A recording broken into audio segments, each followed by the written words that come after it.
Of course, the big news coming out of Liverpool is it looks like it is a done deal. Florian Wirtz making that switch to the Bundesliga to the Premier League. €136 the fee, of course, one of the hottest players of his generation. And it's interesting when you take a look at record fees, it smashes that of Enzo, Grealish, Rice and Caicedo, which of course held the record previously over the past few seasons. For more on this, Nedum's with us, as is Jules. Jules, I suppose the interesting question looking at this is, when you've got big players like Bayern Munich and Manchester City involved, how did Liverpool get this done? Because the player wanted to go there. It's as simple as that. Then he said no to Manchester City first. Then he said no to Bayern Munich, where his father, who's also his advisor, his agent, if you want, I think would rather him have gone. And once City and Bayern were not in the race anymore, it was only Liverpool. And I think he liked the project that Arne Slot presented to him. I think he liked the fact that this is a team very much at the best of his ability right now, winning the Premier League, playing in the Champions League, one of the favourites again in the Champions League next season. And I think for his own career and development, he felt that that was the best place to be instead of staying, for example, at Bayer Leverkusen. Absolute music to Liverpool fans' ears there, Nedum, turning down Manchester City and Bayern because he wanted to play for Liverpool. Yeah, that's exactly right. But this is something that comes into play with players sometimes. And I think for him, he's obviously in a different situation to many because he's good enough to say, yeah, I fancy Liverpool and Liverpool want me. I think lots of other people would want to go to Liverpool as well, but unfortunately the opportunity does not come. But he's a real quality signing. I think you look at the age it is as well, and that's Liverpool building for the future. The price tag is obviously really, really big, but they know and they believe that he can grow into that. His value to Liverpool could far exceed that value like we've seen in the past with the likes of Alisson's and Van Dijk's and others. So yeah, it's a great signing. The fact that he's gotten what he wants is fantastic, and the fee, Liverpool being able to do it, it's a statement in itself, isn't it? I think we saw a couple of years ago when they wanted to go for like a Caicedo and others, and this was at 100 mil, and it didn't really feel like Liverpool. You know, Klopp himself felt a little bit unsure about saying whether it was the right thing to do. But here we are. Here's Arne Slot. Here are the champions of the Premier League, and what a statement to bring in one of the hottest talents, as you say, in European football. So many positives around this move. Any negatives you can see? Nope, can't think of any. Wow. I think it's a proper statement signing. It's top table sign, isn't it? When they signed Alisson, Van Dijk, it's FSG spending their money, which is unusual because they don't spend that sort of money. But I think when you look at that list there, you see holding midfield players going for 100, 105 million.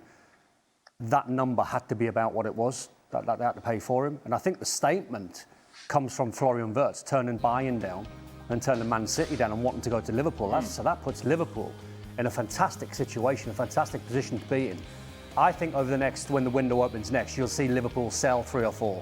So that 130 odd million, I think Liverpool could recoup about 100 million by moving 3 or 4 players on easily. How will this not work, Jules? The only thing I see really is this is a team that is built around Mo Salah, that plays for Mo Salah, that plays for the best player in their team. Now you've got another best player in your team. So we look at the starting 11, and again, we put Wirtz as a false 9. I don't think Wirtz and Szoboszlai really could play there. What you could see is a third midfielder maybe, and then a front 3 of Gakpo, Luis Diaz, Wirtz and Salah. But regardless of where Wirtz played, behind a striker, as a false 9, as a second striker, whatever you want to call it, this is a team that is built for Mo Salah.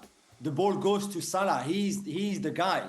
And now suddenly you have to share the ball with Florian Wirtz. Wirtz is not going to come at that price just to be there and play the fluid passer and this and that. He's the best, like Don said. He's maybe the best number 10 you could find in Europe right now. So he will need the ball. So now suddenly you've got 2 best outcome for when you're on the ball. Before the patterns were all around Salah. Now he will have to be shared, obviously, with Wirtz, and that's not the same. And let's not even go into Kerkers at left back, which is better than what they had this season.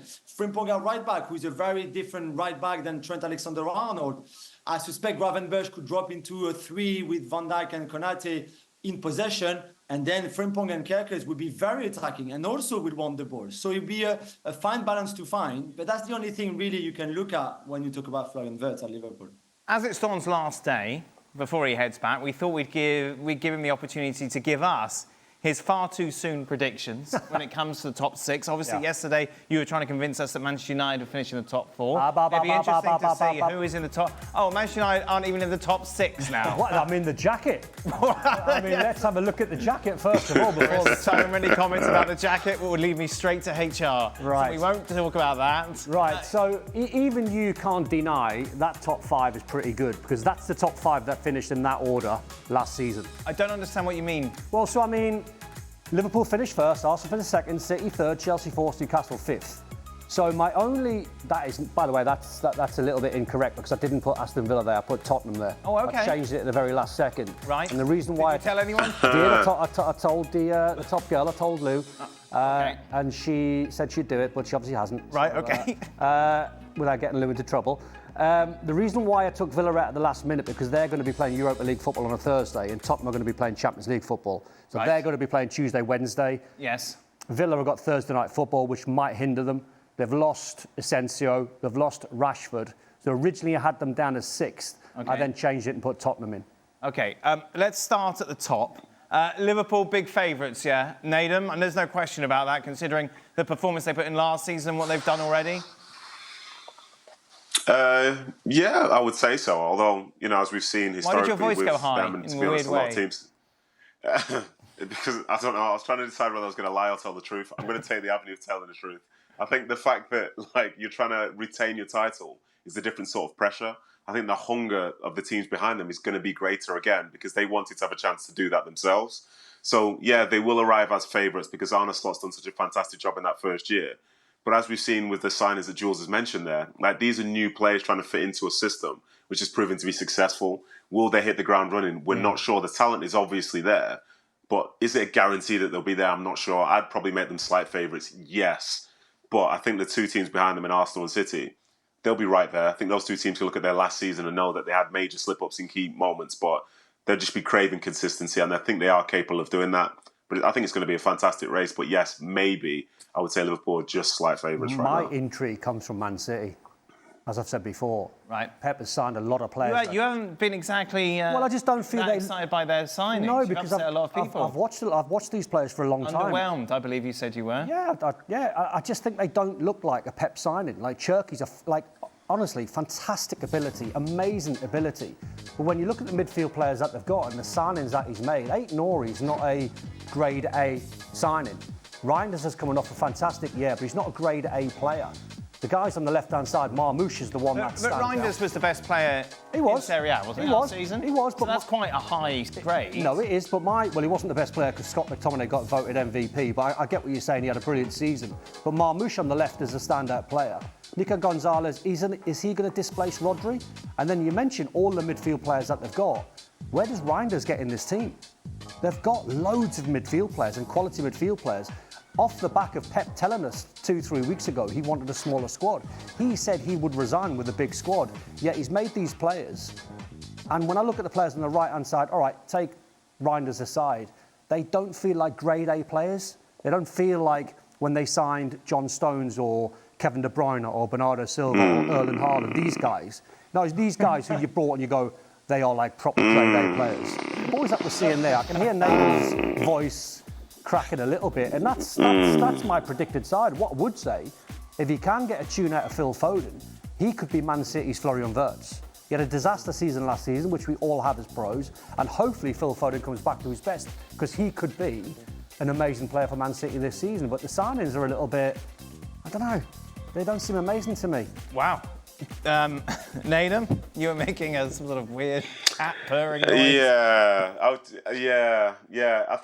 I kind of see what Don's saying in terms of the marquee nature of those signings and such, but I think at times we've been blinded by sort of like an element of recency bias, because in Haaland, that was like a really big, obvious sign and a player that was like highly coveted, that so many teams wanted, linked to Real Madrid, so on and so forth. And I think the other one is probably going to be Vardiol. But as for the rest of those players, they probably felt the same way that you feel now about, say, looking at Cherky, looking at Reinders and looking at Aït-Nouri, because these players have come in. They've come in as good players and they've become really good. They've fit in and worked really well as a collective and played some of their best football. So I don't necessarily think that some of the players that City have signed, they've gone on to have a big impact, because, anyone can look online and see the reaction when De Bruyne was signed from Germany to come and play for Man City. the talk is £60 million. It's a complete waste of money. But now we're sort of looking back with a different perspective and saying, well, yeah, it was obviously a great signing because, this is Kevin De Bruyne and so on. And I think that happens with a lot of those players. And I think in some ways you see it with other clubs as well. Because we could argue that, say, Van Dijk, the player that he's become, did Liverpool know they were getting that when they first bought him? I don't think he would have felt as marquee as, say, he feels right now being in that team.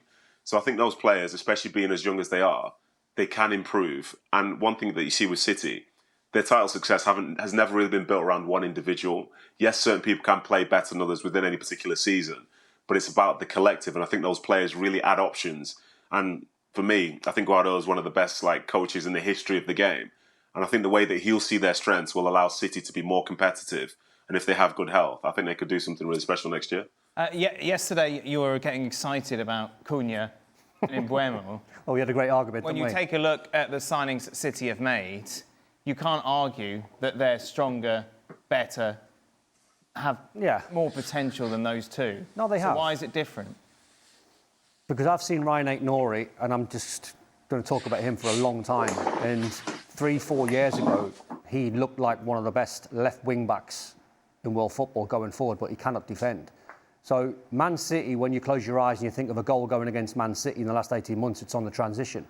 So defensively, is he going to be asked to be a defender, like an orthodox left-back? Because that is not his game. If anyone thinks that Trent Alexander couldn't defend, Aït-Nouri's worse. But he's an amazing player going forward. I told you the other day that I interviewed Matt Hobbs, their sporting director, and he told me, he said, at times they had to rein him in. He played as a false nine in one game. So he's very versatile. That's not going to be his position, obviously. But they've got to rein him in because he's so attack-minded. He so wants to do things, and he's so technically very, very good and so tricky, he can take players on. Why do you hate Shirky? No, I love Shirky. You said he wasn't up to the grade. No. You've seen a lot of him and he wasn't good. No. He could blow the Premier League up. Well, that's very different to what you've just saying. Or he could blow himself up. Frank said as well that he was not a Guardiola signing. I don't understand how he cannot be a Guardiola Is his character signing good, when Jules? he can play. Jules, are we wrong and his character's good?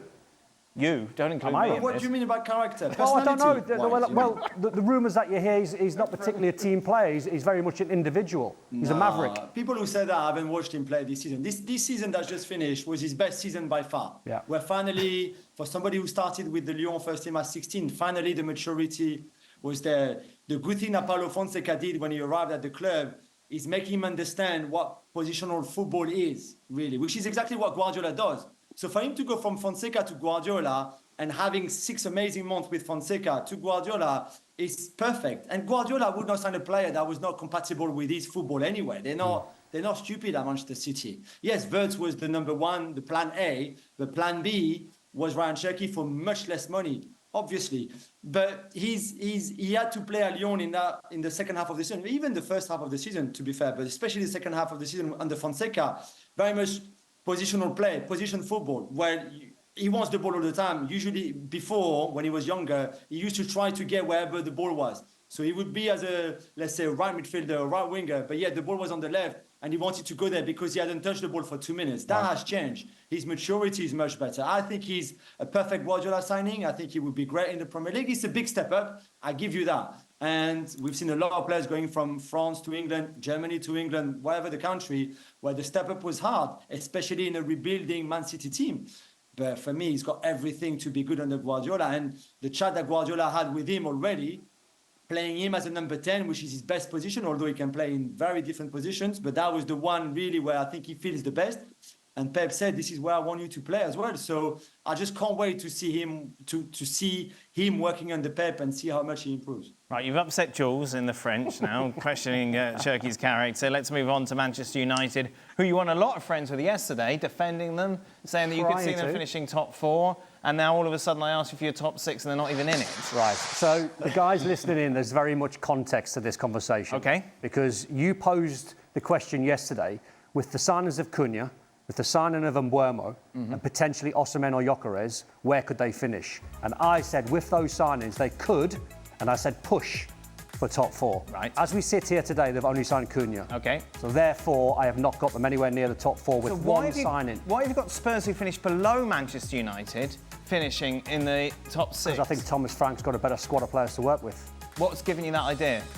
Oof. What have you seen from this squad? Well, Yes, sir. I mean, you've got to look at the quality of players, but if you go off the back of last season, I mean, they were shambolic, Spurs and Man United, by Absolutely. disregarded. So why will it change Because this time? I just get the feeling they completely disregarded the Premier League to try and win that Europa League They didn't blow things up in trophy. the Europa League.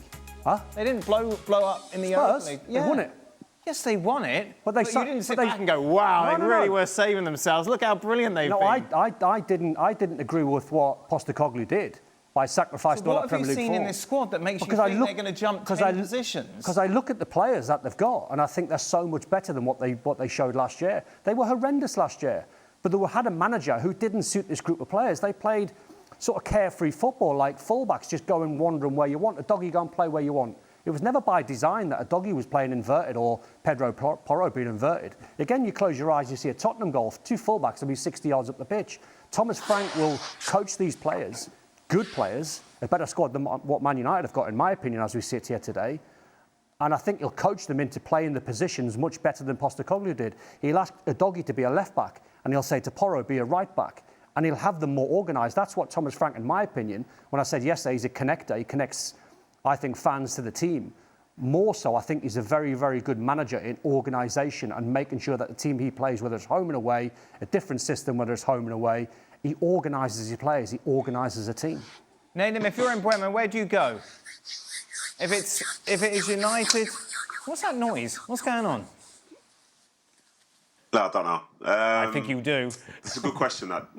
No, I don't know. It's a good question, Dan. I think with Thomas Frank going to Spurs, you see the pull there because essentially Mbeumo's made his name now in the Premier League, playing under him, playing some of his best football last season, for example, scoring 20 goals in the Premier League. Like, he understands what the manager wants, like, explicitly. And if he goes over to Spurs, obviously Frank will have to do things slightly differently in terms of style of play. You know, the way that at times Brentford would play. I don't know if Spurs fans as such would want to be seeing that on a week-to-week basis. So there's an adjustment that comes there. And I think any new manager wants to see something at some level that's familiar. To go into somewhere that's completely new and have to go over this brand new messaging to a whole bunch of brand new players and a whole new setting and environment, I think that can be tricky. So I think I could see why you'd want Mbeumo there. And if you could call him and say, listen, come here, we can do this, and Don Hutchison says you're going to finish top 6 this year, then it's a no-brainer, isn't it? You know what I mean? With United falling outside of that. But I think for overall, like, obviously size of club and scale of project and so on, I think further down the road, and I don't know how long this road is, I think United will be aspiring to trying to win Premier League titles. I don't know how long that is, as I say, but, you know, that project is one thing in itself. But for me right now... The reason why, Dan, I had them in top 6. Go on. He doesn't think that's sorry, Nedum. No, I am, because they're competing with Aston Villa. But wasn't your argument yesterday that Manchester United have got a week to prepare every game? Yes. Spurs don't have that. They've got Champions League football now as well. Yes, I know. But what I was trying to say to you about yesterday is don't underestimate when you've got time in between every game. But Spurs won't have time. No, just let me finish on the Man United one. Why I was trying to sell it to Man United off the back of the players that you mentioned they were going to sign. So I can't sit here today and say they're going to finish top 4 because they haven't signed Osimhen or Gyökeres or it was Cunha and Mbeumo. A week when you're trying to prepare and you play high-intensity football on a Saturday or a Sunday and you've got 7 days to prepare to play that same role again. If you look at Newcastle last season, Newcastle had no European football whatsoever. They finished in the Champions League. Napoli had no European football whatsoever. They went and won the Scudetto. They went and won the league. So having that time in between games, I was trying to sell it yesterday, could be so important for Man United. You've completely gone against what you've said because you don't have them in the top 6. No, but you're not listening because you sold it. I don't know why you're bringing back you're not listening from yesterday. Because when you sold it, when you asked me the question yesterday, it's like you're continuing the argument from yesterday. Right? Because when you asked me the question yesterday, yes. It was off the basis that signed Cunha, Mbeumo, Gyökeres, or Osimhen. Okay. That's why I said they could push for a Champions League space. Let's say they have then. They have signed. So they've signed all these players. Yes. Then they might push. Yes. But what does that even mean? They'll be pushing with Spurs. And they'll be pushing with Villa. So will they be top 6? Right. If they sign those players, yes. You'd like to think they'd finish above Fulham.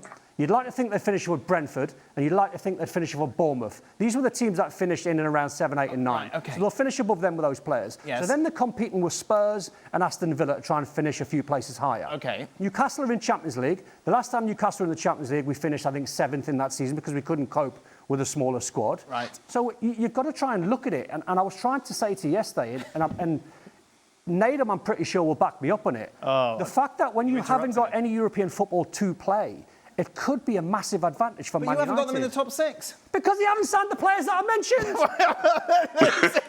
Honestly. Oh, dear. Who finishes higher, Nedum? United or Spurs?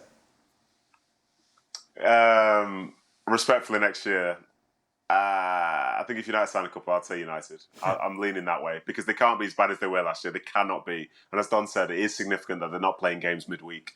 So I would fancy them to get some players across, spend a bit of money, and actually just be like a normal football team like we've gotten used to seeing across, the years prior. Brentford saw that Cunha signed for Manchester United for 63, then they think, hang on a minute. If Cunha is worth 63 and Mbeumo is at least worth the same, if not slightly more, considering how many goals, considering he scored more goals than Cunha, is younger than Cunha. So this is why the two clubs haven't agreed yet anything. But if you're Mbeumo now, you know that Thomas Frank is going to try to hijack that. We know already, there's been talks already between Tottenham and Brentford over Mbeumo, between Frank and Mbeumo too, about the possibility of taking him to the Tottenham Hotspur Stadium. So if it's on paper for Bryan, the two offers, I would suspect similar wages, and the two clubs agree fees, he would have to choose. Surely he will go for Champions League football. There's a point where I agree with Nedum, at some point United will get back to being better than Spurs year after year, like they used to, no problem. But we don't know when. And for now, Champions League, which is a massive pull for any player, anybody. Bryan Mbeumo has never played Champions League football. When he was in the French second division, he never thought he would play Champions League football. Now he's got the chance of playing Champions League football with a manager that has made him the player that he is now. There's no doubt for me that he would choose Spurs over United.